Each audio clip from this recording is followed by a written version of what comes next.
Hello, everyone. I'm Brian Easterday, and welcome back to Eye of the Storm Astrology. So, today I wanted to get into the subject of mantra and what that actually is. But before I do that, go ahead and hit the like button. Go ahead and subscribe, hit that notification bell. That way, you get notified anytime I'm putting out new content because I put out a lot of it, and I want to make sure you don't miss any videos that are going to be valuable for you.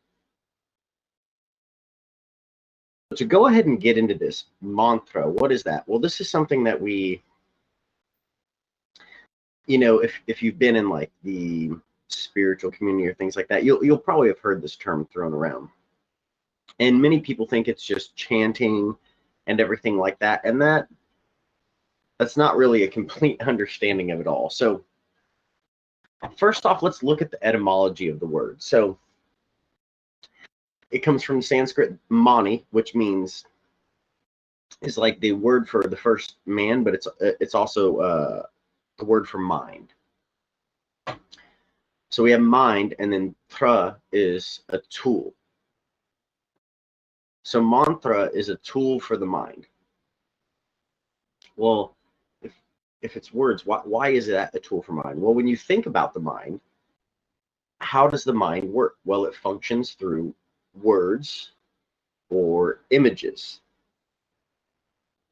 And in mantra, this is what you're doing. You are meditating on the words, and many times you have some type of visualization practice that you're doing as well. So, and keep in mind, it's not just, oh, you say this phrase this many times and then somehow it creates this magic result. There's different levels to how much power you were bringing to that mantra, and that's based off of your level of awareness of what you're actually working with. So, for example, if you're just using a mantra that somebody has given you, but they haven't really explained to you what it is, and for example, Sanskrit's not your native language, you're a typical, say, like English speaker, then while those words they are sacred and it will have a value and an impact, it's not going to have nearly as much as if you actually understood the words themselves. Like if you go and look at every single word and how they're put together and why everything is structured the way it is, then you can actually see the real meaning behind the mantra. And by meditating on the words and the meaning of them, that's how we actually use mantra. Now, granted, repeating it in your daily ritual and things like that, that's a useful practice, but the other way of working with it is just meditating on the words themselves and the meaning of the words themselves and how those work together. Well, why did they use this word instead of this word? Question. And as you meditate and you think on the subject, that then helps mold the mind. So it's a tool that you could think of it this way. It's like a mantra is like a certain piece of consciousness embodied in a certain form. And by aligning yourself with that and meditating on it, you can become like that. So if you're wanting a mantra to help calm your mind or to help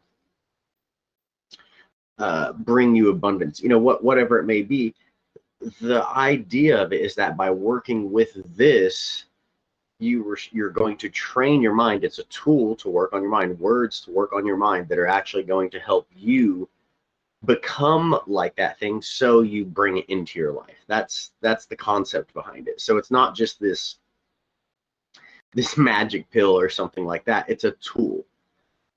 How effective that tool is depends on your level of mastery with it. For example, like you could take someone who's like a master mason or something like that, and then someone who just has begun.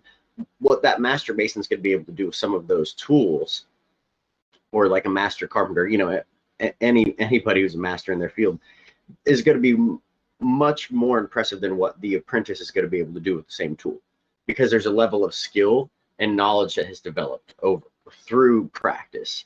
Mantra is the same way as any tool.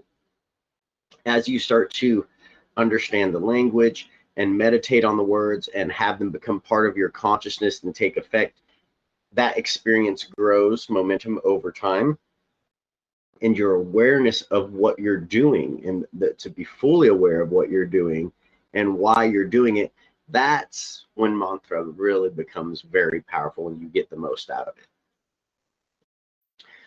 So I just wanted to clarify that, those few little misconceptions that it's something that, oh, you just repeat, or somehow if you just do this thing so many times, it's going to be a magic pill that resolves all your problems. That's not the case at all. It's a tool for you to be able to use to understand and grow your awareness of yourself, in the world around you. So that's going to wrap this up. If you found this video valuable, be sure to remember to like, subscribe, share it around, and leave some comments below. Let me know, have you had any experience with mantra, or has it been a useful tool for you? Have you not really felt its effects? Let me know, or what is your understanding of it been? Whatever it is, let me know in the comments below. If you're interested in any of my services, consultations, courses, anything like that, you can click the link that I'm going to leave in the description below. That's a link to my Linktree, and it's kind of like a one-stop shop for all my other services. So it'll take you to my website to be able to book consultations and things like that, or my social media, email, and any of the different ways to get a hold of me. It all is there in that one link. So you can just click that and then navigate wherever you need to get to. So I hope you guys have found this video valuable. And thanks for tuning in. I always appreciate the support, and I'll see you next time.